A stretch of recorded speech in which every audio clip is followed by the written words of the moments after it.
बच्चे लोग आप दोनों हाथ ऊपर करके बोलो, हरे कृष्णा हरे कृष्णा कृष्णा कृष्णा हरे हरे हरे राम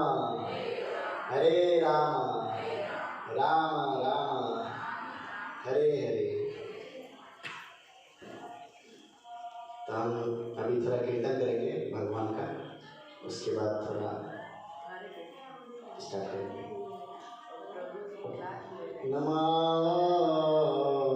विष्णुपदाय कृष्णपृष्ठाय भूतले श्रीमते भक्ति वेदांत स्वामी इति नामिने।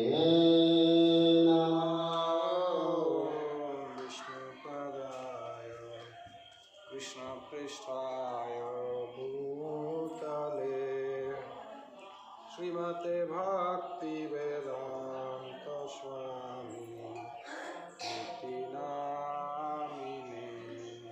नमस्ते सरस्वती देवी गौरवाणी प्रचारिणे निर्विशेष शून्यवादी पाश्चात्य देशतारिणे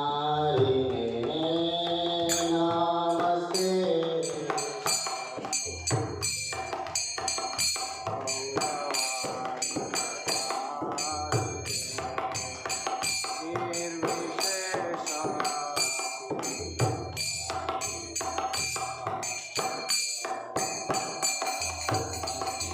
जय श्री कृष्ण चैतन्य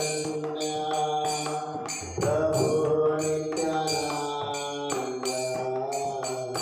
श्री अद्वैता गदाधर श्रीवासादि गौर भक्तवृंद।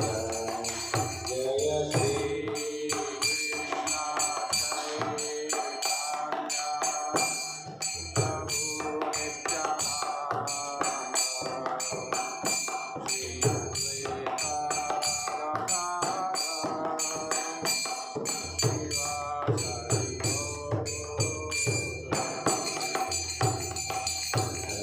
हरे कृष्णा कृष्णा कृष्णा हरे हरे हरे राम राम राम हरे हरे हरे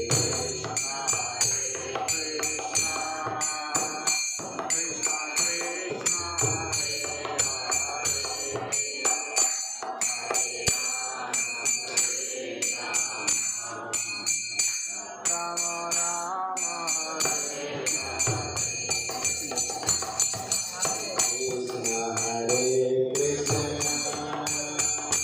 कृष्णा कृष्णा हरे हरे हरे राम राम राम हरे हरे हरे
Hare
Rama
हरिनाम संकीर्तन की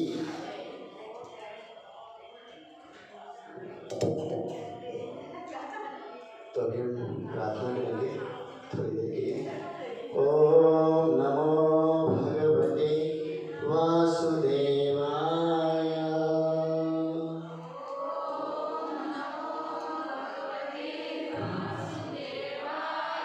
ओम नमो भगवते वासुदेवाय।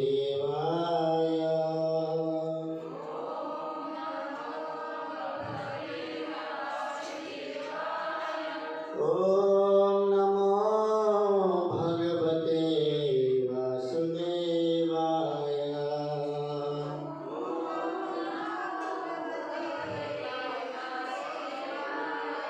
नारायणं नमस्कृत्यं नरं चैव नरोत्तमं देवीं सरस्वतीं व्यासं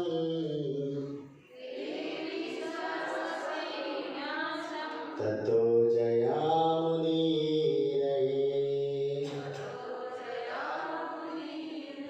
नष्टप्रायेषु अभद्रेषु नित्यं भागवत सेवया भगवती उत्तमा श्लोके भक्तिर्भवती नैष्ठिकी। ओम अज्ञानतिमिरन्धस्य ज्ञानाञ्जनशलाकया चक्षुरुन्मीलितं येन तस्मै श्रीगुरवे नमः। श्रीचैतन्यमनोभीष्टं स्थापितं येन भूतले स्वयं कदा मह्यं ददाति स्वपदान्तिकं। वन्देऽहं श्रीगुरो श्रीयुतापदकमलं श्रीगुरून् वैष्णवांश श्रीरूपं साग्रजातं सहगण रघुनाथं तं सजीवं साद्वैतं सावधूतं परिजनसहितं कृष्णचैतन्यदेवं श्रीराधाकृष्णपादान् सहगण ललिता श्रीविशाखान्तांश्च। हे कृष्णा करुणा सिन्धु दीनबन्धु जगत्पते गोपेश गोपिकान्त राधाकान्त नमोस्तुते। तप्त काञ्चन गौराङ्गी राधे वृन्दावनेश्वरी वृषभानुसुते देवी प्रणमामि हरिप्रिये। जय श्री कृष्ण चैतन्य प्रभु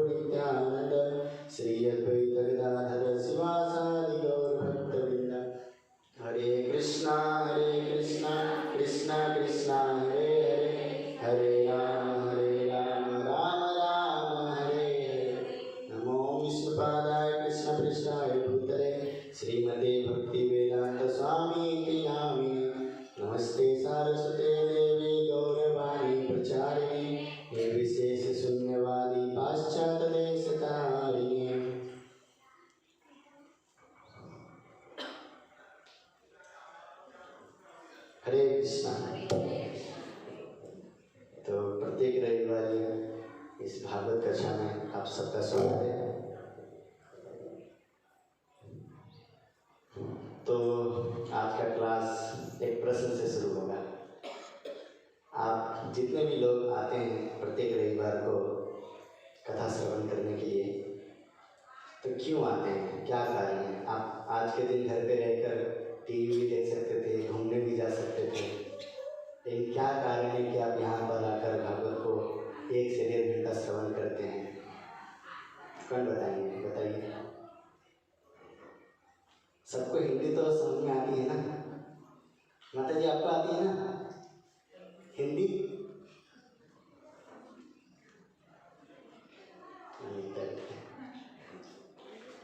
कितने लोग को हिंदी समझ में नहीं आता है?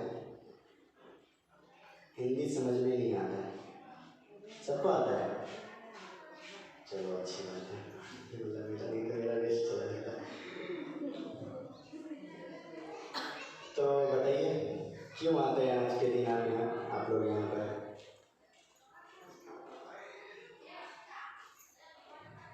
नहीं पता? अच्छा ये बताइए, हॉस्पिटल में लोग क्यों जाते हैं? हॉस्पिटल में सब लोग जाते हैं? सब लोग नहीं जाते हैं। कौन लोग जाते हैं हॉस्पिटल में? बीमार होता है, जो बीमार होते हैं, जो रोग से ग्रसित होते हैं। अच्छा, शराब खाने में कौन जाता है? सब लोग जाते हैं शराब खाने में? नहीं, कौन जाता है? तो शराबी होता है। सही बात है। स्कूल में कौन जाता है? सब लोग जाते हैं स्कूल में? हाँ, अच्छा क्यों जाते हैं स्कूल में, बताइए।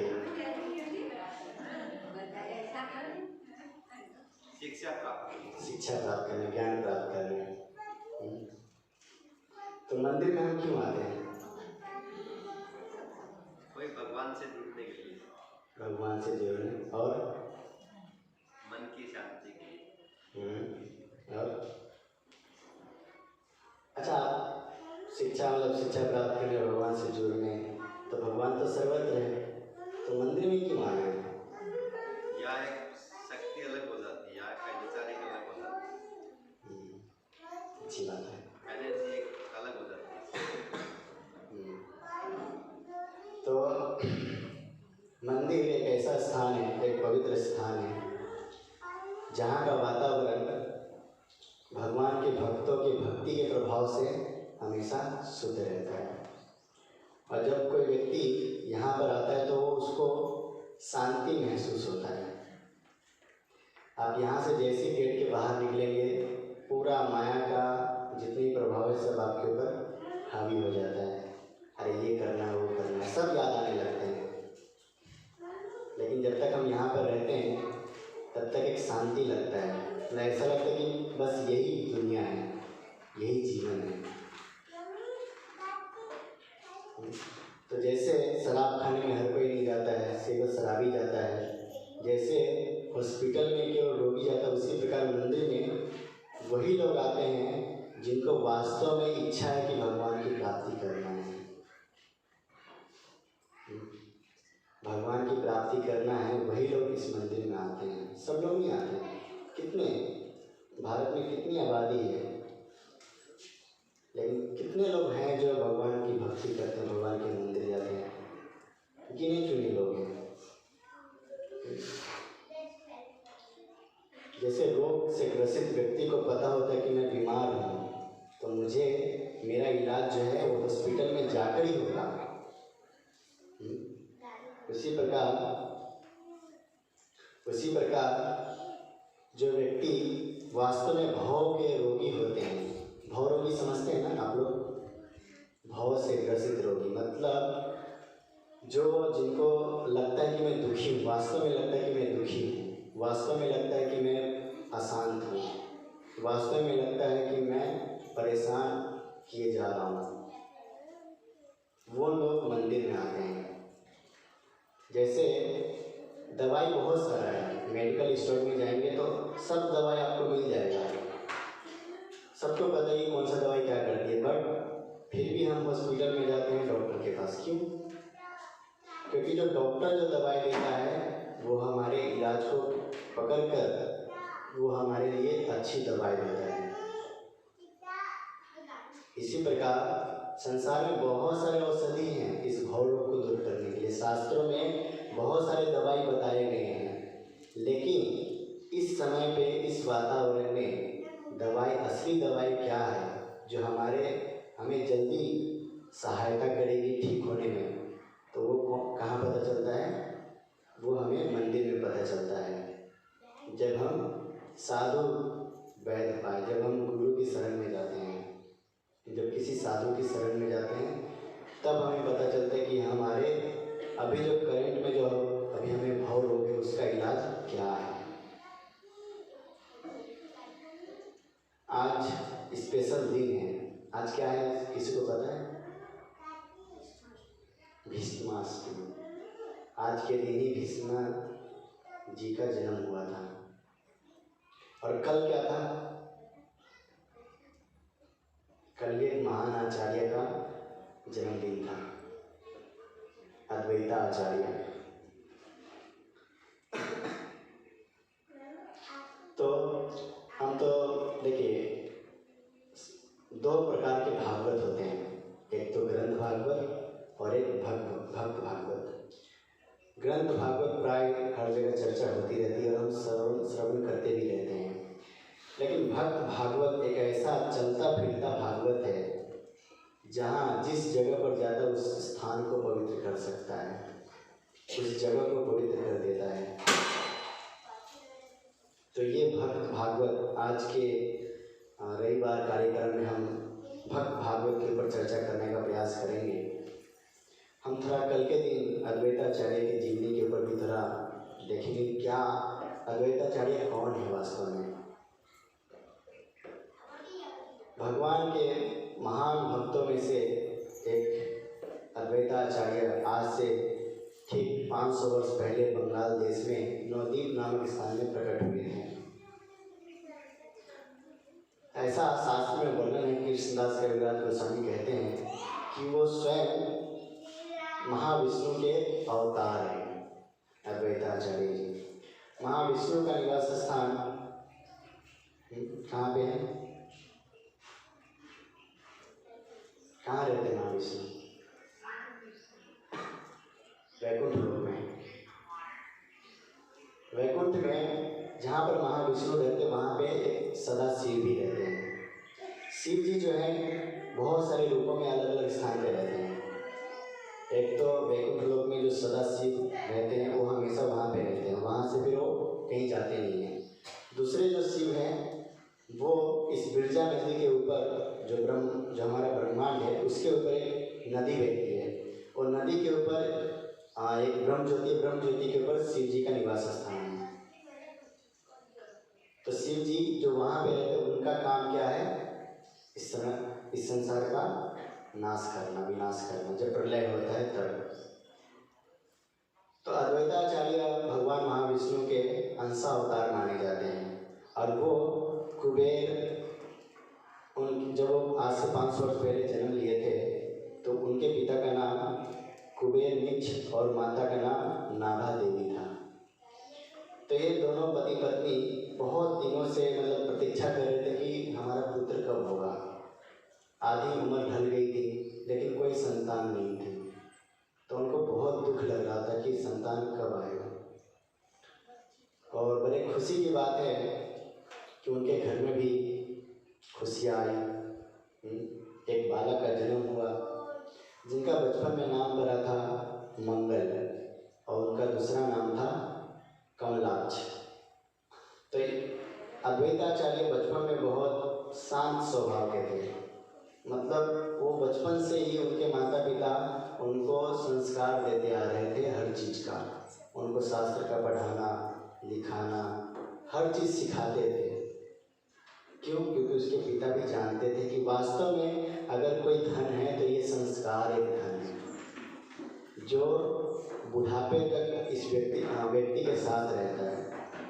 बाकी जो धन है वो तो आता जाता रहता है, लेकिन अगर किसी के पास संस्कार नहीं है तो धन का क्या फायदा। और आज के समय में इसी चीज़ की कमी है। इसी चीज़ की कमी के कारण जो माता पिता की दुर्दशा होती है, वृद्धाश्रम क्यों कितने सारे बन रहे हैं, कारण क्या है? संस्कार न मिलने के कारण। सिखाया ही नहीं कि माता पिता की सेवा करनी चाहिए। इसके लिए पहले के समय में सब लोग ज्ञान भागवत को पढ़ते थे, श्रवण करते थे। आगे हम देखेंगे कि उनका अद्वैताचार्य का जो जीवनी है वो कितना अद्भुत था। पहले के समय के जो लोग थे वो समय को वेस्ट नहीं करते थे, वो समय का सदुपयोग करते थे कि कैसे हर एक क्षण भगवान के भजन के बिना ना जाए। हमेशा भगवान की भक्ति के साथ साथ वो चलते थे।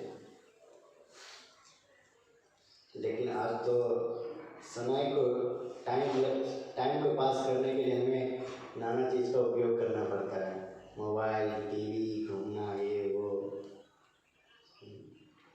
एक बार की बात है, मैं ट्रेन में जा रहा था एक समय, तो एक छोटा सा 20-25 साल का एक लड़का बैठा था और मैं भी उसके बगल में बैठा था। तो उस समय पे नया नया मैं भक्त बना था, तो मैं माला करते हुए जा रहा था। तो उन्होंने मेरे से पूछा कि आप ये क्या कर रहे हो? तो मैंने बोला कि मैं माला कर रहा हूँ। तो बोले कि माला क्या होता है? बोला कि मैंने उसको निकाल के दिखाया, तो इतना लंबा माला, बोलता ये क्या सांप निकाल रहे हो इतना बड़ा? तो मैंने बोला कि ये माला है, हम इसके ऊपर भगवान के नाम का जप करते हैं। तो मैंने बोला कि आप ये क्या कर रहे हो मोबाइल में? मैं बोला, उसने बोला कि मैं गेम खेल रहा हूँ। बता आप गेम क्यों खेल रहे हो? बोला अभी 1 घंटा मेरा ट्रेन लेट है, तो 1 घंटा टाइम पास करना है, तो क्या करूँ? अभी कुछ करना पड़ेगा। मैंने बोला कि भाई टाइम पास करने के लिए आप गेम खेल रहे हो, आपको पता नहीं है कि टाइम को आप पास नहीं कर रहे हो, बल्कि टाइम आपको पास कर रही है। माया जो है बलपूर्वक आपको इस मतलब इस दुनिया में बांधने के लिए आपको ऐसे टाइम पास करवा रही है। अगर आप ऐसे ही टाइम पास करते रहे तो आपके पास समय कहाँ है?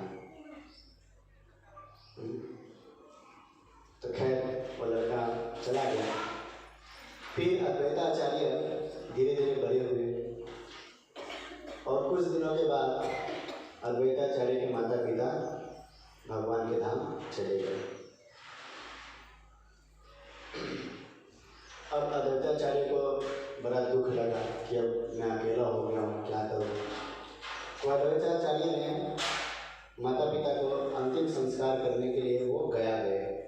देखिए यहाँ पर एक बहुत सुंदर शिक्षा मिलती है कि अद्वैताचार्य हालांकि महाविष्णु स्वयं भगवान विष्णु हैं, उनको गया जाने की जरूरत नहीं है। हम गया क्यों जाते हैं? संस्कार, अंतिम संस्कार लेकर गया क्यों जाते हैं?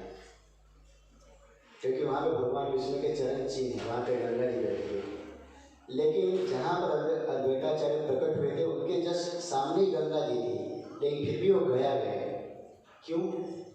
क्योंकि भगवान विष्णु का चरण चिन्ह वहाँ पे साक्षात वहाँ पे। तो वो हालांकि उनको जाने की कोई जरूरत नहीं है, गंगा जी सामने है, स्वयं महाविष्णु के अवतार है, महाविष्णु है। तो खुद अपने हाथों से अगर संस्कार अगर गंगा जी में करे तो क्या उनका उद्धार नहीं होगा? निश्चित रूप से होगा। लेकिन फिर भी वो सिखा रहे हैं हम लोग को कि अगर मैं साधु होकर अगर मैं गया नहीं जाऊँगा तो आने वाले जो समय में जो लोग होंगे वो मेरा अनुकरण करेंगे। बोले क्या ये महापंडित थे, इतने अच्छे संस्कारी थे, लेकिन जब ये नहीं किए तो हम क्यों करें? एक आचार्य जो होता है वो अपने आचरण से जीवों को सिखाता है। हालांकि उन्हें आचरण करने की जरूरत नहीं है, वो इन विधि विधान से परे हैं, लेकिन फिर भी वो आचरण करता है। क्यों? ताकि हम सब उनका पालन कर सकें। और इसी बात को भगवद गीता में भगवान कहते हैं, यद्यत् आचरति श्रेष्ठ तत्तत् देवे तरो जना स यत् प्रमाणं कुरुते लोकस्तदनु वर्तते। कहते हैं कि भगवान कहते हैं कि हे अर्जुन, आप एक राजा हो और प्रतिनिधि कर रहे हो। अगर आप युद्ध नहीं करोगे, अगर आप कायर की तरह रन छोड़कर भागोगे, तो आने वाले जो प्रजा है वो भी ऐसी करेगी। भगवान गीता में कहते हैं, अगर एक देश का राजा होता है उसको आचरण करके दिखाना चाहिए। पहले के समय में जब युद्ध होता था तो राजा सबसे पहले आगे होते थे और उनके जितने सैनिक थे पीछे होते थे। नीडर की तरह राजा आगे चलकर ललकारता था सैनिक को, दुश्मन को। आज के समय में राजा कहीं और बैठा रहता है और भेज देता है सैनिक को, जाओ युद्ध करो। और जब कोई सैनिक मर जाता है तो आ जाते हैं, अरे ये राजा बहुत अच्छा है, ये इनके अंतिम क्रिया में आए थे। लेकिन झूठी आडंबर से क्या फायदा, डर तो है ही ना।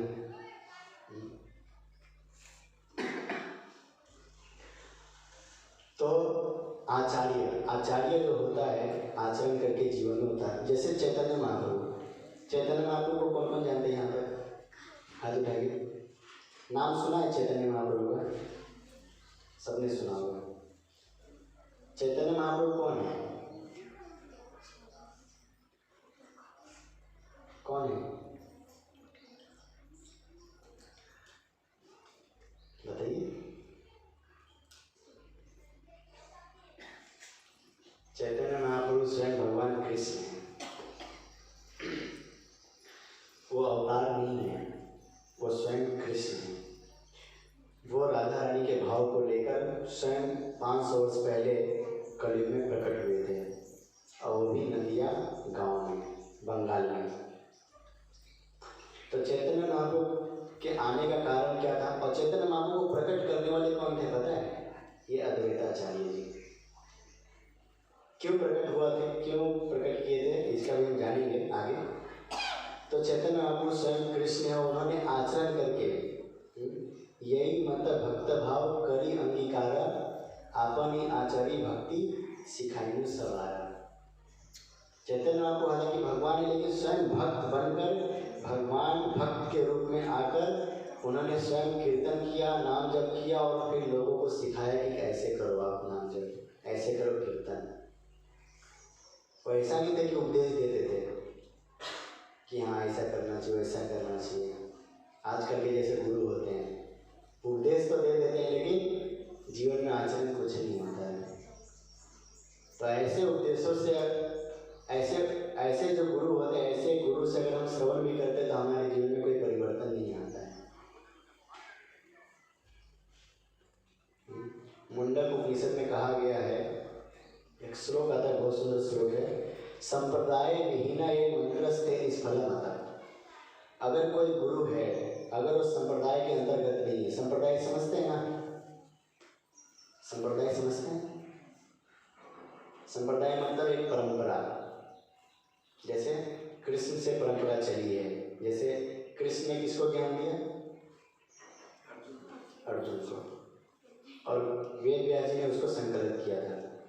फिर वेद व्यास जी ने किसको ज्ञान दिया था? अपने पुत्र परीक्षित को। अभी परीक्षित ने किसको दिया?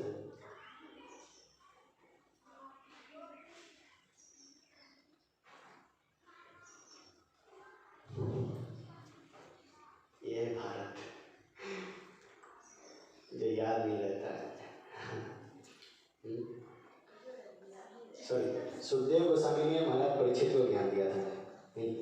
और उसी सभा में 88,000 ऋषि मुनि बैठे हुए थे, और उधर से वो परंपरा चलती आ रही है। और आप भगवद गीता उठा के देखेंगे तो पूरा परंपरा का नाम आता है कि किस प्रकार किसके द्वारा ज्ञान है।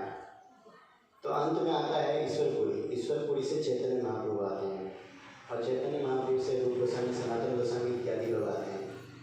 फिर इनसे गौर किशोर दास बाबा जी महाराज, फिर भक्ति विनोद ठाकुर, फिर जगन्नाथ दास बाबा जी महाराज, फिर भक्ति सिद्धांत सरस्वती ठाकुर, फिर भक्ति श्रील प्रभुपाद जी महाराज। तो इस प्रकार एक गुरु परंपरा के द्वारा एक ज्ञान आता है, इसको कहते हैं परंपरा। अब भगवान भगवद गीता के 4 अध्याय में इसी परंपरा की बात करते हैं। एवं परंपरा प्राप्तम इमं राजर्षि योगितो सकाले न महता योग नष्ट परम तप। भगवान गीता में कहते हैं कि हे अर्जुन, मैं तुम्हें वो ज्ञान देने जा रहा हूँ जो मैंने आज से करोड़ों वर्ष पहले सूर्य देव विवस्वान को दिया था, लेकिन कालांतर में ये परंपरा खंडित हो गई थी, ये परंपरा नष्ट हो गई थी, और वही ज्ञान आज मैं तुम्हें दे रहा हूँ। तो भगवान के द्वारा 4 परंपरा बनाए गए हैं। कलयुग में स्पेशल 4 परंपरा है, और सीधा सीधा कहा जाए तो ये परंपरा के अंतर्गत जो कोई शिक्षा दीक्षा ज्ञान ग्रहण करता है वही व्यक्ति भगवान के धाम को प्राप्त करता है। 4 परंपरा कौन से हैं, किसी को पता है? पहला आप गिन लीजिए, जोड़ लीजिए, मतलब समझ लीजिए, याद रख के याद कर लीजिए। पहला, ब्रह्मा जी को ज्ञान दिया भगवान कृष्ण ने, तो उससे परंपरा जो चली है वो ब्रह्म मध्व गौड़ीय संप्रदाय जो हमारा परंपरा आती है। दूसरा, शिव जी को भगवान कृष्ण ने ज्ञान दिया, तो उससे रुद्र संप्रदाय का आविष्कार हुआ। और तीसरा, श्री जी को मतलब लक्ष्मी जी को ज्ञान दिया, तो उससे श्री संप्रदाय मतलब जो श्रीनाथ जी है ना, वो उन लोग में आते हो श्रीनाथ जी के। और चौथा है चतुर्कुमार, जो भगवान कृष्ण ने चतुर्कुमार को ज्ञान दिया, तो उससे कुमार संप्रदाय का निर्माण हुआ। तो प्राय 2 संप्रदाय अभी, रुद्र संप्रदाय साउथ इंडिया में अभी है थोड़ा बहुत, कुमार संप्रदाय अभी लुप्त हो चुका है प्राय, और श्री संप्रदाय पुष्टि मार्ग के जो लोग हैं गुजरात साइड के उधर, तो वो लोग अभी करते हैं। और श्री ब्रह्म संप्रदाय, ब्रह्म मुझे जो संप्रदाय है वो अभी पूरे विश्व में फलीभूत हो रही है। तो ये 4 संप्रदाय है, और ये 4 संप्रदाय में हमारे श्री अद्वैत आचार्य का आविर्भाव हुआ था। तो अद्वैत आचार्य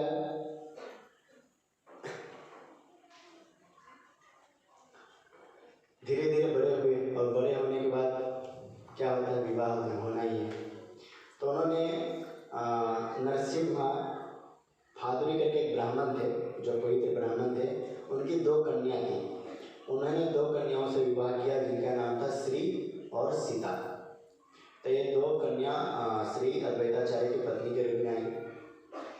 अब यहाँ पर एक सुंदर शिक्षा मिलता है कि जब अद्वैताचार्य ने दोनों से विवाह किया तो उन्होंने घर बनाया, किस लिए? भक्ति करने के लिए। और हर रोज़ शाम को वो जब भी खेती करके या कुछ काम से जब वापस आते थे तो क्या करते थे, शाम को भागवत के ऊपर चर्चा करते थे। शाम को भागवत के ऊपर चर्चा करते थे अद्वैताचार्य गाँव वालों को बुलाकर। लेकिन आज हम यहाँ पे क्या करते हैं, कौन है जो हर रोज मतलब भगवद गीता के 1 श्लोक पढ़ता है? कोई है यहाँ पर? आप एक जन हैं, बस एक ही जन है। भगवान ने वेस्ट कर दिया देखकर। भगवान ने इतना मेहनत करके हम लोग को भगवद गीता दिया है ताकि हम पढ़े और अपने जीवन में उतार कर अपना जीवन का उद्धार करें, लेकिन हम यहाँ पे पढ़ते ही नहीं हैं। खैर, तो अद्वैताचार्य हर रोज शाम को भागवत के ऊपर चर्चा करते थे। और फिर क्या हुआ, वो इनका रोज का नित्य कर्म था। और धीरे धीरे अद्वैताचार्य क्या करते थे, हर रोज तुलसी जल और तुलसी से शालिग्राम का अभिषेक करते थे और जोर जोर से रो रो कर पुकारते थे, हे कृष्ण कृपा करके प्रकट होइए, इस कलयुग में बहुत पाप बढ़ रहा है, कृपा करके प्रकट होइए। जोर जोर से रोते थे। और आखिरकार उनकी जो आवाज़ है वो ब्रह्मांड को भेदन करके गोलोक में पहुंची गई। और फिर भगवान कृष्ण जगन्नाथ मिश्र के पुत्र के रूप में प्रकट हुए, चैतन्य महाप्रभु के रूप में। अद्वैताचार्य जब चैतन्य महाप्रभु प्रकट हो गए थे तो जो छोटे बालक थे, तो बालक कैसा चंचल होता है ना, तो चैतन्य महाप्रभु उस टाइम पे बहुत चंचल थे, मतलब इधर उधर भागना, खेलना, परेशान करना, ये सब करते थे। तो एक दिन अद्वैताचार्य के घर में आए और अद्वैताचार्य भोग लगाया था, मतलब भगवान कृष्ण को विग्रह के सामने। भोग लगाया था और चैतन्य महाप्रभु सामने कृष्ण के सामने जाकर बैठ गए। अब अद्वैताचार्य तो जानते कि ये स्वयं भगवान कृष्ण हैं, तो क्या बोले कि आपकी जय हो। उन्होंने स्वच्छ जल से भगवान चैतन्य को, हालांकि बालक है, उनकी अभिषेक की, उनके पैर को धुलाए, उनका अभिषेक किया, गुणगान किया। और चैतन्य महाप्रभु निमाई पंडित जो थे बहुत प्रसन्न हो गए, बोलो कि तुम्हें क्या चाहिए। तो अद्वैताचार्य बोलते हैं, अद्वैत बोले यदि भगवती बिलाइबा स्त्री शूद्र आदि जत मुखे से दिव मुखे दिव।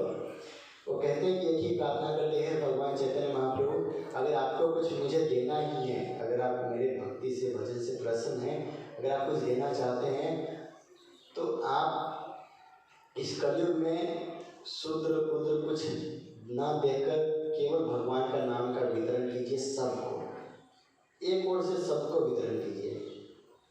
आप ये मत देखिए कि कौन धनी है, कौन गरीब है, कौन योग्य है, कौन अयोग्य है, सबको जो सामने मिले सबको भगवान का नाम का दान कीजिए। ये उनकी प्रार्थना थी अद्वैताचार्य। वो चाहते तो घर के लिए संपत्ति, जैसे हम लोग मांगते हैं ना, ओम जय जगदीश हरे, सुख संपत्ति घर आवे और कष्ट मिटे तन का। लेकिन अद्वैताचार्य ये नहीं कह रहे हैं। अद्वैताचार्य कह रहे हैं कि ये जितने भी संसार के दुखी जो लोग हैं, जो त्रिताप से दुखी किए हुए लोग हैं, उनके ऊपर आप कृपा कीजिए, उनको भक्ति का दान कीजिए।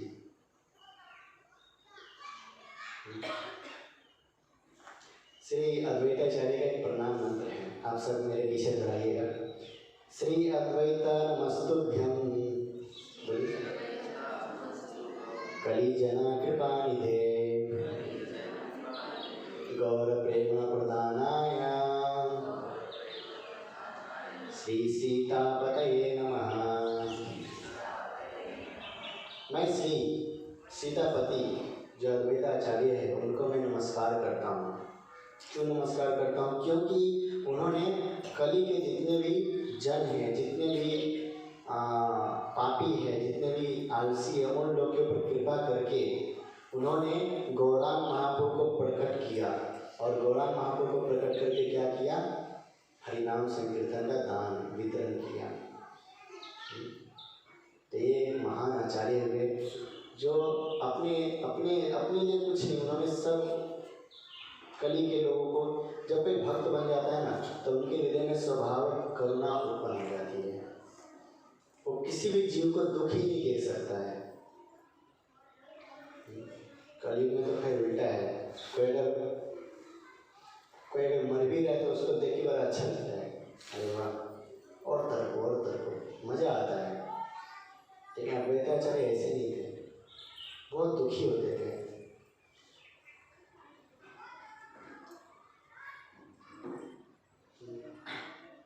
तो हम अद्वैताचार्य के चरणों में ही प्रार्थना करेंगे कि हे अद्वैताचार्य जी, हम भी कलयुग के पापी तापी जीवों में से एक हैं, हमारे ऊपर भी कृपा कीजिए। क्योंकि हम भगवान को तो प्राप्त करने के लिए बिल्कुल अयोग्य है। हमारे अंदर न साधन का बल है, न साधना का बल है, न जप का बल है, न तप का बल है। तो हमारे ऊपर कृपा कीजिए कि हम भी उस गौरांग महाप्रभु के कृपा को एक बिंदु को हम भी प्राप्त कर सकें। ये हम प्रार्थना करते हुए हम अद्वैताचार्य के ऊपर हम विधान करते हैं। और आज भीष्माष्टमी है, भीष्मदेव का प्राकट्य दिवस। पिछले सत्र में हम जब भीष्मदेव मकर संक्रांति के दिन भीष्मदेव का शरीर त्याग हुआ था, उन्होंने भगवान के धाम गए थे, तो उस दिन भी भीष्मदेव के ऊपर चर्चा हमने कुछ किया था और आज भी हम थोड़ा करेंगे। तो भीष्मदेव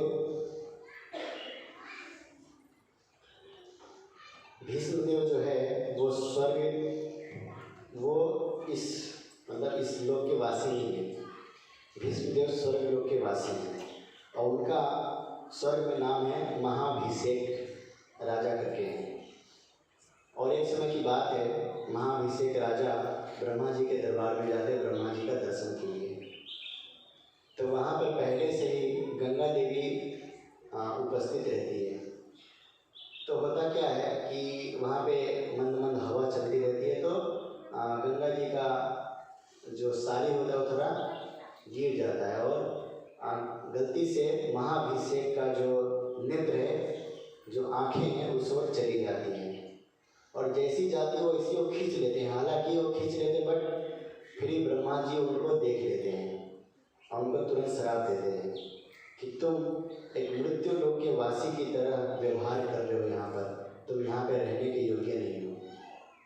तुम दोनों को मैं श्राप देता हूँ, तुम जाके मृत्यु लोक में मरण का शरीर धारण करो। हमारा जो शरीर है वो मरने वाला शरीर है, हमेशा रहने वाला नहीं। तो उनको श्राप मिलता है, लेकिन गंगा देवी प्रार्थना करती है बार बार कि क्षमा कर दीजिए, गलती हो गई, ये हो गया वो हो गया। तो ब्रह्मा जी बोलते कि आप चिंता मत करो, आप जाओ और आप 8 पुत्र को जन्म देकर फिर वापस स्वर्ग में आ जाओगे। तो इस प्रकार से होता है और फिर ये दोनों इधर आ जाते हैं।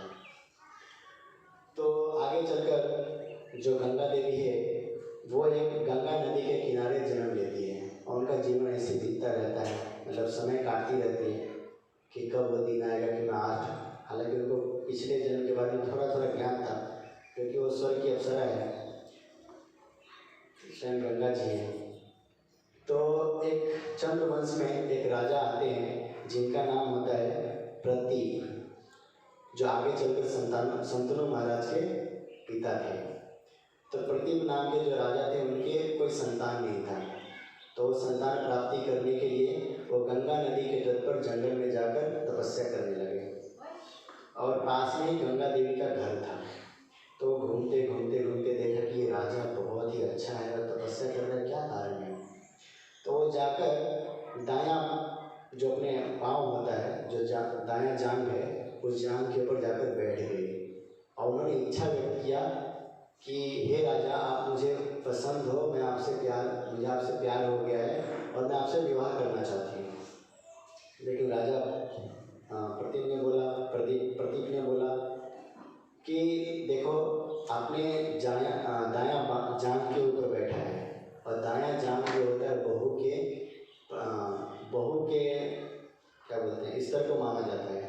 इसके लिए आगे चलकर जो मेरा पुत्र होगा उससे आप विवाह करना, मैं आपसे विवाह नहीं कर सकता।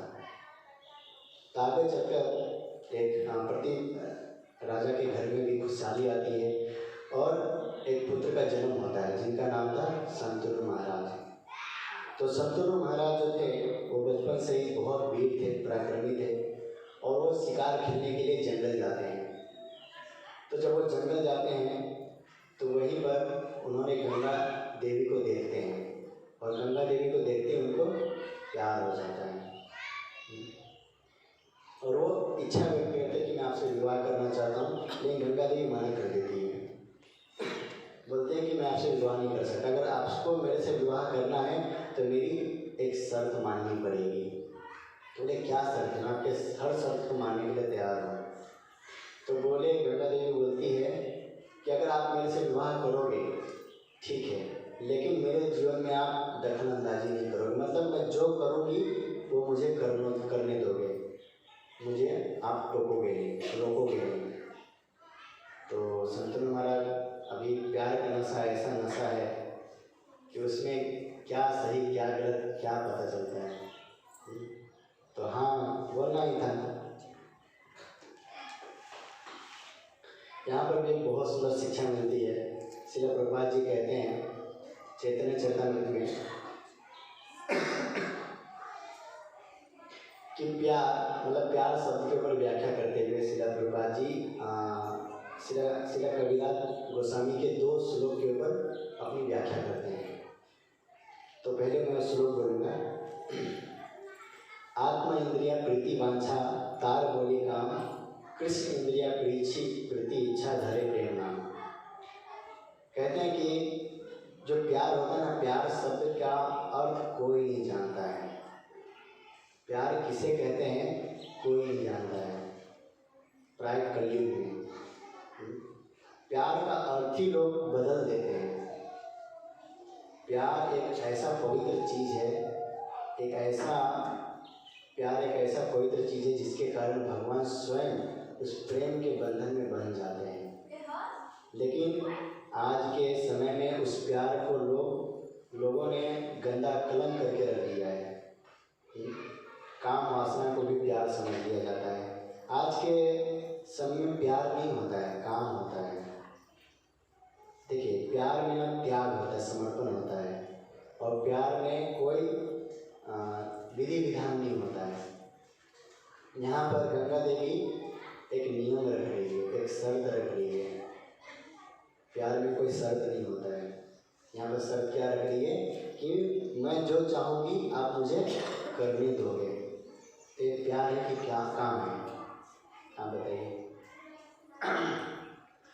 प्यार है कि काम है? प्यार मतलब क्या होता है? त्यागना होता है, समर्पण होता है। मतलब अपनी इच्छा को तृप्त नहीं करना। यहाँ पर जो श्लोक मैंने अभी बोला, कृष्णदास कविराज गोस्वामी जो कहते हैं, आत्मा इंद्रिया प्रीति वांछा तार बोले काम, मतलब खुद के इंद्रियों को जो तृप्त करने की जो इच्छा है उसको क्या कहते हैं? काम। अब वो चाहे किसी की आशा से हो। उदाहरण के लिए एक पति से आशा करता है कि मुझे हर चीज़ में सुख सुविधा प्रदान करेगा। एक आशा रहता है कि मुझे हमेशा खुश रखेगा, जीवन भर साथ देगा। तो ये प्यार है कि काम है? कामना है। क्योंकि प्यार का अगर मैं एक उदाहरण दूँ आपको, तो प्यार का एक सर्वश्रेष्ठ उदाहरण वृंदावन की गोपियाँ है। वृंदावन की गोपियों ने सच्चा प्यार किया था भगवान कृष्ण से। उनका प्यार कैसा था?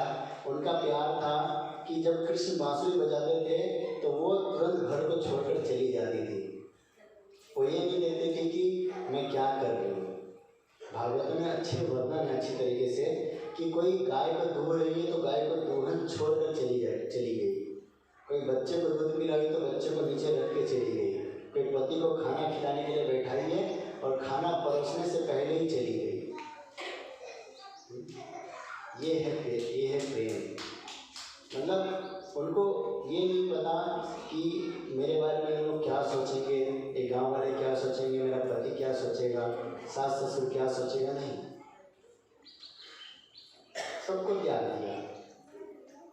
और यही त्याग के कारण भगवान कृष्ण कहते हैं कि इन गोपियों को जो ऋण है ना, वो मैं जिंदगी में कभी नहीं उतार सकता। क्योंकि इन्होंने जो मेरे लिए त्याग किया है वो कोई नहीं कर सकता है। और ऐसा त्याग केवल भगवान के भक्त लोग ही कर सकते हैं। आप देखिए, जितने भक्त हुए उन्होंने त्याग किया है, भगवान कृष्ण के लिए त्याग किया है। उन्होंने घर बार सब कुछ छोड़ दिया है कृष्ण की प्रसन्नता के लिए। मीराबाई को ले लीजिए, मीराबाई ने त्याग क्या नहीं किया? हर चीज़ का, पति तक को त्याग दिया। ये है प्रेम। एक कवि हुए, वो कहते हैं कि दौलत छोड़ी शोहरत छोड़ी, दौलत छोड़ी शोहरत छोड़ी, दौलत छोड़ी शोहरत छोड़ी, सारा खजाना छोड़ दिया। समझ रहे हैं ना? दौलत को छोड़ दिया, शोहरत को छोड़ दिया, मतलब जितने भी मेरे पास धन था सब कुछ मैंने छोड़ दिया, और जितने मेरे फैन यश थे वो सबको मैंने छोड़ दिया, और जितना मेरे पास खजाना था वो सब कुछ छोड़ दिया। कृष्ण प्रेम दीवानों ने सारा जमाना छोड़ दिया। जो कृष्ण के प्रेम में डूब गए उनको भौतिक संसार का जो तुच्छ कौड़ी, जो शीशे, जो पैसे आजकल के भाषा में बोलते हैं पैसे, वो सब कुछ छोड़ देते हैं। उदाहरण के लिए श्री रूप गोस्वामी, सनातन गोस्वामी, ये भी हमारे आचार्य हैं। तो उनका अगर जीवनी अगर हम देखें तो वो आज से 500 वर्ष पहले वो प्रकट हुए थे तो एक ब्राह्मण परिवार में प्रकट हुए थे, और उस समय पे मुसलमानों का शासन था, हुसैन शाह का। तो हुसैन शाह पूरे भारत के ऊपर शासन करते थे उस समय पे, और उस समय पे ब्राह्मणों का कोई बोलबाला नहीं होता था, और ये दोनों विद्वान पंडित थे। तो ये दोनों हुसैन शाह के राज्य में प्रधानमंत्री थे। मंत्री का पद संभाले हुए थे। और यहाँ तक कि उनको कहा जाता है कि उनकी सैलरी, उनके पास धन कितना था, मतलब एक देश का जो धन होता है ना, वो सब धन को एकत्र कीजिए, उतना धन एक व्यक्ति के पास था। एक देश जैसे अमेरिका ले लीजिए, अमेरिका में जितना धन है उतना धन एक पूरा देश, एक खाली अमेरिका में पूरा देश, एक पूरा अमेरिका वासी जितने भी है, जितना सबको इकट्ठा करके जितना धन होता है उतना धन एक व्यक्ति के पास था केवल। और जब वो मंत्री पद को छोड़ा उस समय पे, क्योंकि जब हालांकि वो उनका नाम, क्योंकि हालांकि मुसलमान के यहाँ नौकरी करते थे तो उनका नाम भी बदल गया था। हालांकि उनका नाम पहले जब वो ब्राह्मण परिवार में जन्म लिए थे तो उनका नाम था अमर और संतोष, लेकिन जब वो मंत्री पद को संभाले और मुसलमान के यहाँ नौकरी करने लगे तो उनका नाम हो गया दबीर खास और साकर मल्लिक। और फिर जब वो चैतन्य महाप्रभु से जब मिले तो चैतन्य महाप्रभु बहुत सुंदर कहते हैं कि जब चैतन्य महाप्रभु से मिले तो चैतन्य महाप्रभु बोले कि हे चैतन्य महाप्रभु, मैं आपके साथ चलूँगा, अब मैं नौकरी वोकरी कुछ नहीं करूँगा। दबीर खास और साकर मल्लिक बोल दिए कि मैं नौकरी वोकरी कुछ नहीं करूँगा, मैं वापस नहीं जाऊँगा राज दरबार में, मैं अभी आपके साथ, आप जहाँ जहाँ जाएंगे वहाँ मैं चलूँगा। तो चैतन्य महाप्रभु बहुत सुंदर शिक्षा देते हैं। वो कहते हैं कि पहले तो वो दोनों का नामकरण करते हैं। बहुत सुंदर एक प्यार है, एक श्लोक है, मुझे याद नहीं है, चैतन्य चैतन्य में मिलता है। तो वो कहते हैं कि आप लोग के विनम्रता को देखकर आज से मैं आपका नामकरण कर रहा हूँ। हे संतोष, आपका नाम सनातन गोस्वामी होगा, और हे अमर, हे साकर मल्लिक, आपका नाम शिला रूप गोस्वामी होगा। तो ये दोनों का नामकरण हो गया। और बोले कि आप लोग को कहीं जाने की जरूरत नहीं है, आप लोग नौकरी करो और नौकरी करते हुए भगवान कृष्ण की विशेष कृपा होगी एक दिन, और फिर आप अपने से, देखिए यहाँ पर वैराग्य की बात उत्पन्न होती है। चैतन्य महाप्रभु से जब मिले तो उनको वैराग्य प्रकट हो गया। कभी कभी ऐसा होता है ना कि जब हम शमशान घाट में जाते हैं तो जब हम जलते हुए देखते हैं अपने को तो वैराग्य हो जाता है, बाप रे, ये सारा धन किस काम का है, छोड़ो ये सब माया जाल, ये सब नहीं करना चाहिए। लेकिन जैसे ही शमशान घाट के बाहर आते हैं, फोन आया, कहाँ हो, जल्दी आओ, ऑफिस में काम है, भागना पड़ता है। तो क्षणिक वैराग्य होता है। जब हम मंदिर में आते हैं या कथा सुनते हैं तो उसमें वैराग्य उत्पन्न होता है, अरे स्वामी जी बोल रहे हैं कि ये सब माया जाल, ये सब नहीं करना चाहिए, सब घर बार छोड़ो, पत्नी माया, बच्चे माया, घर माया छोड़ो, सब चलो वृंदावन जाके रहेंगे। कभी कभी वैराग्य उत्पन्न हो जाता है, मरकर वैराग्य छोड़ कहते हैं, मतलब कुछ समय के लिए वैराग्य रहता है। तो वही वैराग्य यहाँ पर श्री रूप गोस्वामी सनातन गोस्वामी को उत्पन्न हुआ था। तो चैतन्य महाप्रभु ने कहा कि आपको कहीं जाने की जरूरत नहीं है, आप जहाँ नौकरी करते हो वहीं पे नौकरी करो, कृष्ण आपके ऊपर कृपा करेंगे, आप अपने से छोड़कर चले जाओगे, आप चिंता मत करो। और फिर वो दोनों वापस जाते हैं और नौकरी करने लगते हैं। और नौकरी करते करते करते सीधा रूप गोस्वामी को वैराग्य, मतलब बहुत विरह सताने लगता है कृष्ण को, क्योंकि उस समय पे कृष्ण का नाम या भागवत श्रवण उस समय कुछ नहीं होता था, और करना भी अगर आपको तो छुप के करना पड़ता था। तो इसलिए रूप गोस्वामी क्या करते हैं कि वो वहाँ से बिना राजा को बताए, हुसैन साहब को बिना बताए वो नौकरी छोड़कर चले जाते हैं।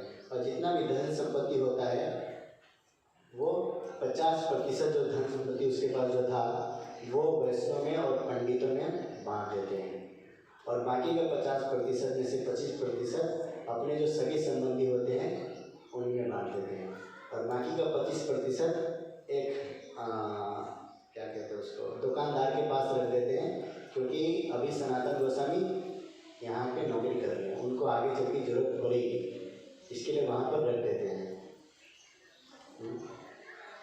तो आगे चलकर होता ये है कि वो चले जाते हैं सनातन रूप गोस्वामी। अभी सनातन गोस्वामी जो है उनको ही अभी बड़े भाई चले गए, तो छोटे, हालांकि रूप गोस्वामी बड़े भाई थे, और सनातन गोस्वामी छोटे। तो बड़े भाई चले गए तो छोटे को भी पूरा विरह सताने लगा कि भाई नहीं है, अकेला अकेला मन नहीं लग रहा है। तो वो भी बहाना मारना चालू कर दिए। और वो क्या किया, अभी डायरेक्ट राजा को बोलेंगे कि मुझे वैराग्य उत्पन्न हो गया है, मैं अभी काम नहीं करूँगा, मैं नौकरी नहीं करूँगा, मैं जा रहा हूँ, मुझे छुट्टी दे दो। तो राजा क्या मानेंगे? क्योंकि वो दोनों की वजह से ही राज्य का शासन अच्छा चल रहा था। राजा तो मौज मस्ती से रहते थे महल में, लेकिन सारा कारोबार जो था वो श्री रूप गोस्वामी और सनातन गोस्वामी संभालते थे क्योंकि मंत्री थे। लेकिन एक चले गए तो दूसरा थे, तो उनको कैसे जाने देते? तो उन्होंने एक बहाना निकाला। क्या बहाना निकाला आज मैं सुन रहा था, मैं आपको बताता हूँ।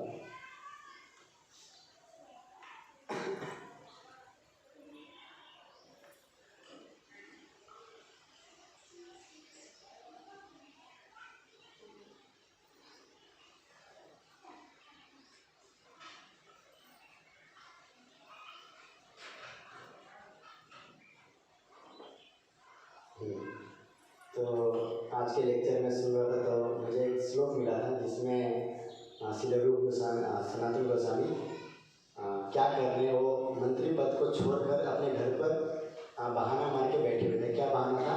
वो कहते हैं कि अवस्थारे छादम करी रहे निज पड़े, राज कार्य छाइला ना जाई राज द्वारे, लेभ भाई स्थाना गणे राज कार्य करे, आपनी स्वगृह करे शास्त्रे र विचारे। तो क्या कर रहे थे? जब कई दिन बीत गए थे तो हुसैन साहब को बड़ा डाउट लगा कि ये सनातन गोस्वामी क्या कर रहे हैं, मतलब काम पे नहीं आ रहे, क्या हो गया। तो जानने के लिए उन्होंने एक अपने सैनिक को भेजा। और जब सनातन गोस्वामी के घर पे आए सैनिक, तो जब सैनिक आए तो सैनिक ने देखा कि क्या कर रहे हैं, शास्त्र के ऊपर बहुत सारे पंडित को बैठाकर शास्त्रों के ऊपर विचार कर रहे हैं, कथा कर रहे हैं। और सैनिक को बोलते कि मैं अभी बीमार हूँ और मैं अभी इसके लिए नौकरी पे नहीं आ रहा हूँ। राजा को बोल देना कि मैं जब ठीक हो जाऊँगा तो मैं आऊँगा। तो यहाँ पे देखिए बहुत सुंदर शिक्षा मिलती है कि यहाँ पर सीधा सनातन गोस्वामी ने यहाँ पे झूठ बोला, यहाँ पर झूठ बोला। लेकिन झूठ किस लिए बोला? निजी लाभ के लिए नहीं। किस लिए बोला? भगवान के लिए बोला।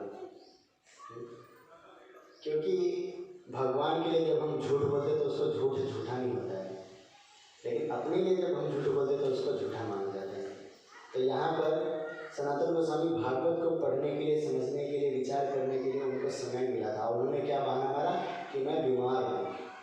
तो राजा हुसैन शाह ने बोला कि बीमार है तो इनके लिए कुछ करना चाहिए। तो इन्होंने अपने वैद्य को भेजा, अपने वैद्य को, स्पेशल वैद्य को उनके घर पे भेजा और बोला कि उनको जल्दी से ठीक करो, मेरा राज्य अस्त व्यस्त हो रहा है। तो जब वैद्य आया, जब नाली देखा तो बिल्कुल ठीक, अरे आप तो बिल्कुल ठीक हो। तो ये बात राजा हुसैन साहब को पता चल गई कि ये तो ठीक है और ये भागवत के ऊपर चर्चा कर रहा है घर में बैठ कर पंडितों के साथ में, और काम पे नहीं आता है। तो फिर राजा हुसैन साहब स्वयं उसके घर में आ गए। और जब घर में तो बोले, दबीर खास क्या हो गया तुम्हें, तुम काम पे क्यों नहीं आ रहे हो? कई दिन, 1-1.5 महीना हो गया तुम काम पे नहीं आ रहे हो, क्या बात है? तो सनातन गोस्वामी ने हाथ जोड़ लिया, बोले कि महाराज अब मेरे से नौकरी वोकरी नहीं होगा, अब बस अब मैं वृंदावन में जाके भजन करना चाहता हूँ। तब तो राजा थे, राजा चाहे तो कुछ भी कर सकते हैं। राजा ने बोला कि दबीर खास तुम्हें क्या बोल रहे हो, देखो अभी एक जंग छिड़ी है, हाँ, उड़ीसा के राजा के साथ, और तुम अगर अभी साथ में नहीं चलोगे तो हम जंग जीत नहीं पाएंगे, तुम्हें चलना होगा। बोले कि नहीं महाराज अब हमसे नहीं होगा नौकरी वोकरी, अब हमें छोड़ दीजिए। तो राजा हुसैन शाह ने बोला कि तुम्हें तो मैं बाद में देखूंगा, पहले युद्ध करके आता हूँ। और युद्ध करने के लिए वो चले गए और उनको जेल में डाल दिया। खुद का मंत्री है और खुद को ही जेल में, हमने इसको जेल में डाल दिया, क्योंकि राजा कुछ भी कर सकते हैं। तो जब राजा हुसैन शाह चले गए युद्ध करने के लिए, तो यहाँ पर सनातन गोस्वामी दबीर खास को जो उस समय पे जो जेलर थे वो भी एक मुसलमान था। अब उनको बोलते कि मुझे वृंदावन में जाना है, मंदिर जाना है, माला करना है, भजन करना है, तो उसको क्या समझ में आने वाला था। इसके लिए उन्होंने बोला कि देखो भाई, मैं ना हज के लिए जाऊँगा, मैं अल्लाह के दरबार में जाऊँगा और तुम्हारे लिए भी प्रार्थना करूँगा, तुम मुझे यहाँ से जाने दो। तो बोले कि आप अल्लाह के दरबार में जाओगे, हज के लिए जाओगे, तो मैं कैसे रोक सकता हूँ, लेकिन क्या करूँ, राजा की व्यवस्था है, अगर मैं आपको छोड़ दिया तो मुझे तो राजा छोड़ेगा नहीं। तो उन्होंने बोला कि आप चिंता मत करो, राजा को बोल देना कि ये बहुत बीमार हो गया था, मैं इसको इलाज कराने के लिए लेके गया और वहाँ से भाग गए। तो बोले कि ठीक है, लेकिन मुझे इससे क्या फ़ायदा मिलेगा। तो बोले कि मैं आपको करोड़ों करोड़ों का स्वर्ण मुद्राएं दूंगा, जो रूप गोस्वामी ने जाने के टाइम पर 25% छोड़ दिया था, तो वो लेके उनको दे दिए। और यहाँ पर सनातन गोस्वामी भी जेल से छूट गए और छूट कर सीधा गए वृंदावन। तो आगे बहुत लंबी कथा आती है, लेकिन खैर हम यहाँ पर भीष्म पितामह के ऊपर चर्चा करने के लिए आए हैं। तो भीष्म पितामह जो थे, आप सब जानते हैं कि मैं कह रहा था कि प्रेम कहाँ से कहाँ पहुँच गया। देखिए ये होता है, मतलब ट्रैक नहीं बनती तो अलग ट्रैक पे घुस जाती है गाड़ी। तो प्रेम मतलब प्रेम और काम में बहुत अंतर होता है। इसके लिए कृष्णदास कविराज गोस्वामी एक उदाहरण देते हैं। काम प्रेम दोहाकार विभिन्न लक्षण, हेम आर लोहा आर हेम छे स्वरूप विलक्षण। जैसे लोहा को भी अग्नि में तपाया जाता है और सोना को भी अग्नि में तपाया जाता है, लेकिन दोनों में अंतर क्या है, एक लोहा और एक सोना है। तो इतना ही अंतर एक प्रेम और एक काम में होता है। अगर ये काम अगर हम खुद के लिए करते हैं, अगर कोई भी काम हो, चाहे खाना बनाना हो, चाहे किसी के साथ घूमना हो, कुछ भी हो, वो फिर काम के रूप में परिवर्तन होता है। लेकिन वही काम, कार्य वही चीज़ है, खाली मनोदशा को बदल दिया जाता है। जैसे हम खाना बनाने, हम लोग सब लोग खाना बनाते हैं ना घर पे, तो खाना बनाते बनाते अगर हम ये विचार करते हैं कि ये खाना मैं कृष्ण के लिए बना रहा हूँ, कृष्ण को भोग लगाऊंगी या लगाऊंगा, तो वो विचार क्या हो जाता है, प्रेम। लेकिन उसी जगह पर अगर ये सोच लिया जाता है कि ये खाना मैं अपने लिए बना रही हूँ, स्वाद है कि नहीं, थोड़ा चेक करते बीच बीच में, मतलब नमक डालते हैं ना, चेक कर लेते हैं। करते क्या, हम लोग करते भी नहीं, मतलब मैं पहले था तो करता था, भक्ति आने से पहले, इसके लिए थोड़ा अनुभव है, ऐसा करते हैं। लेकिन जो भक्त होते हैं वो ऐसा नहीं करते हैं। जो भक्त होते हैं वो प्रॉपर तरीके से, हालांकि नमक गंभीर रहता है, लेकिन फिर भी भगवान को भोग लगाने के बाद ही चेक करेंगे, क्योंकि वो कृष्ण के लिए बना रहे हैं। तो यहाँ पर प्रेम का अर्थ है त्यागना, जो प्राय कलयुग में नहीं है। कलयुग में लोगों को यही लगता है कि हम किसी को आइडल बोल दिए तो फर्स्ट क्या बोलते हैं, फर्स्ट लव साइड ना, मतलब प्यार हो गया। एक प्यार वास्तव में प्यार क्या होता है। एक तो कवि कहते हैं कि यहाँ पर प्यार किसका पूरा हुआ है, जब यहाँ पर प्रेम का पहला अक्षर ही अधूरा है। प्यार का जब पहला अक्षर अधूरा है ना, पूरा तो नहीं है, तो यहाँ पर प्रेम किसी का पूरा नहीं होता, यहाँ पर अधूरा ही रहता है। इसके लिए यहाँ पर प्रेम नहीं हो सकता है, केवल काम होता है। लेकिन हम इस काम को भी हम प्रेम के रूप में परिवर्तन कर सकते हैं। कैसे? इसी चीज़ को शिक्षा भीष्म पितामह जब कुरुक्षेत्र के युद्ध मैदान में पड़े थे तब युधिष्ठिर महाराज को देते हैं। वो कहते हैं कि हे युधिष्ठिर, तुम इतने भाग्यशाली हो कि तुम्हारे वंश में तुम्हारे साथ जिसके साथ तुम दिन रात रहते हो, खाते हो, सोते हो, वो स्वयं भगवान कृष्ण तुम्हारे साथ है। तुम कितने भाग्यशाली हो। और ये इसका सिर्फ एक कारण मात्र है कि तुम जो कुछ कार्य करते हो सब इनके लिए ही तो करते हो। जीवन में अगर हम कोई कार्य हो, कोई भी कार्य अगर हम कृष्ण के लिए करते हैं तो वो कार्य प्रेम के रूप में परिवर्तन हो जाता है। जैसे कि वृंदावन की गोपी का उदाहरण ले रहा था।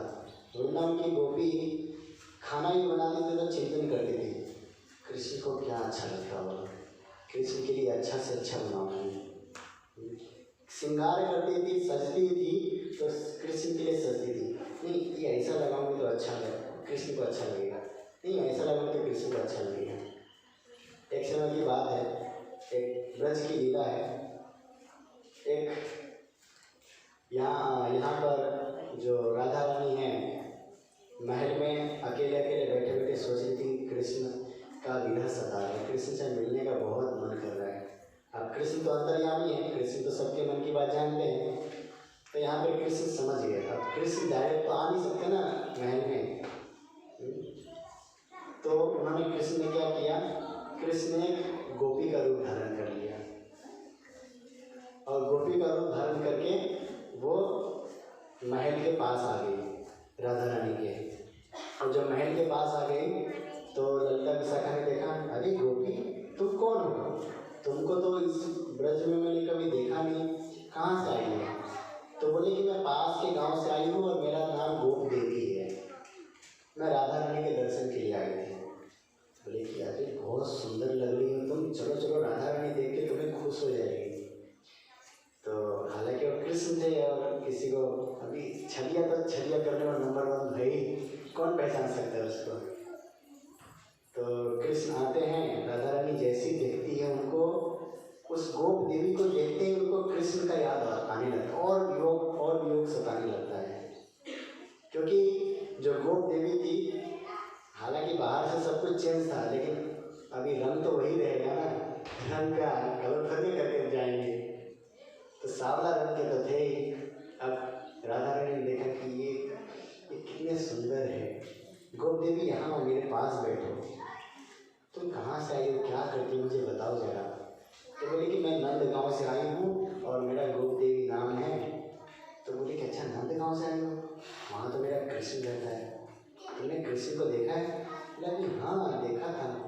बोले कैसे हो? बोले बहुत सुंदर है, वो बहुत अच्छे हैं। लेकिन अच्छा, फिर ऐसे बातें बहुत सारी बातें चलती है उस गोप देवी के बीच में, पूरा विस्तार से वर्णन है। सीधा रूप गोस्वामी कर्म कर्णामृत, कृष्ण कर्णामृत एक ग्रंथ है, तो उस ग्रंथ में पूरा विस्तार से वर्णन करते हैं। तो शाम हो जाती है और गोप देवी बोलते हैं कि मुझे अब जाना पड़ेगा। तो राधा बोलते नहीं कुछ देर और रुक जाओ ना, तुम बहुत सुंदर बोलती हो, तुम बहुत सुंदर गाती भी हो। बोले कि नहीं राधा रानी बहुत दूर है गाँव, जाना पड़ेगा, नहीं तो मैया और बाबा मुझे फिर डांटेंगे। बोले ठीक है कल कब आओगी? तो बोले कि मैं कल जल्दी आ जाऊँगी। तो चली जाती है और अगले दिन कृष्ण जो है आते हैं। तो यहाँ पर ललिता विशाखा को कुछ डाउट हो जाता है कि कृष्ण है ये जाता कहाँ है, थोड़ा देखो तो सही।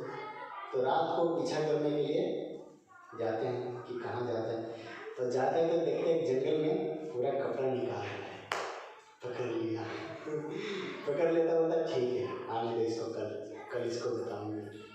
तो ये आता है और फिर जब आता है तो ललिता विशाखा तो जानती है कि ये कौन है। तो बोलते हैं आइए आइए आइए आइए गोप देवी, आपका बहुत सुंदर लग रही है, आइए आइए। तो राधा रानी के निकट लेके जाती है और राधा रानी बोलते हैं कि गोप देवी तुम आ गई? तो ललिता विशाखा हाँ हाँ क्यों नहीं आएगी, इनको जो आपसे मिलने का बहाना जो चाहिए, लेकिन मिलने का बहाना, क्योंकि मैं कुछ समझी नहीं ललिता विशाखा क्या कहेगी वो। तो बोलते कि अरे राधा रानी हम सब बताएंगे, आप थोड़ा धीरज रखिए। गोप देवी मैंने सुना कि आप बहुत सुंदर नाचती हो, थोड़ा नाच के दिखाओ ना। अब भाई नाचेंगे तो फिर आप बोल खुल जाएंगे कि कपड़े वपड़े पूरा ये थे।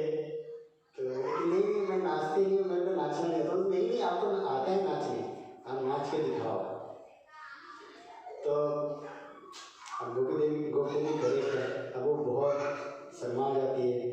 अब पोल खुलने वाला होता है कि वो इधर उधर भागने लगती है। बोलते रुको रुको कहाँ जाते हो, रुको रुको, पकड़ने लगते हैं, सारे जो सखिया होते पकड़ लेती है।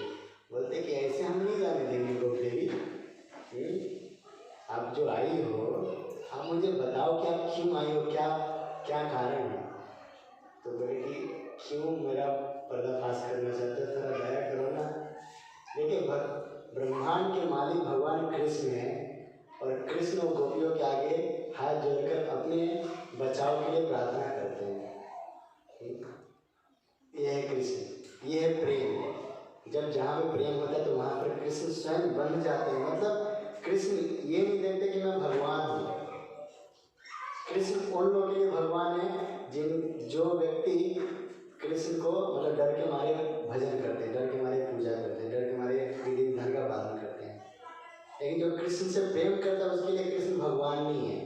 उनके लिए कृष्ण तो पति के रूप में, माता के रूप में, पुत्र के रूप में, दोस्त के रूप में, किसी भी रूप में प्रकट हो सकते हैं। और युधिष्ठिर महाराज भीष्मदेव इसी बात को युधिष्ठिर महाराज को बता रहे हैं। तो आगे वो बोलते कि ठीक है मैं नाच के दिखाऊंगी, पहले आप लोग मुझे से थोड़ा दूर रहो। तो दूर रहती है और फिर नाचने के लिए थोड़ा जगह चाहिए, तो जगह बनाती है और जैसे मौका मिलता है वो कृष्ण छू मारकर मतलब भाग जाते हैं।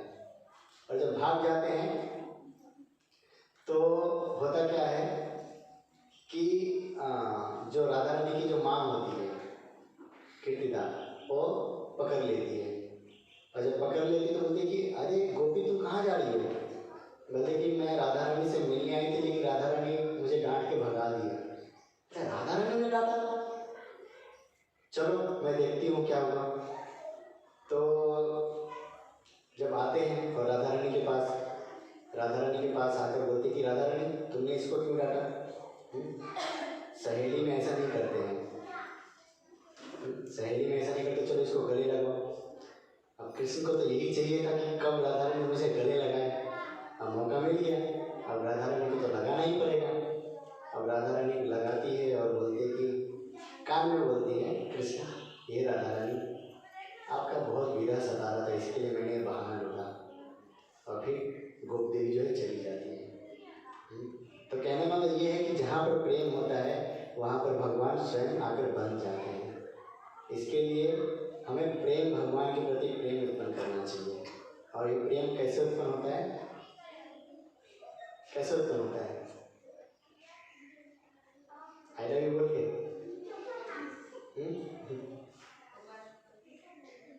हाँ, भक्ति से। रुक्मणी जी ने भगवान के प्रति प्रेम कैसे उत्पन्न किया था? उनके बारे में श्रवण करके।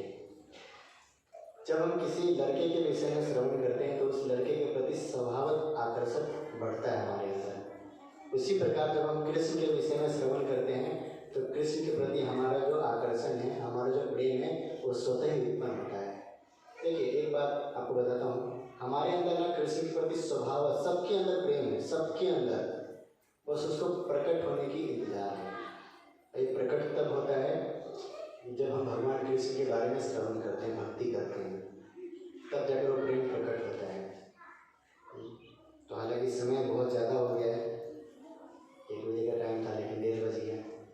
तो बस यही प्रार्थना है कि आप सब रविवार को आइए और आसपास जितने भी घर हैं उनको ये बोलिए कि चलिए यहाँ पे कथा होता है, श्रवण कीजिए और प्रसाद भी सबके लिए रहता है।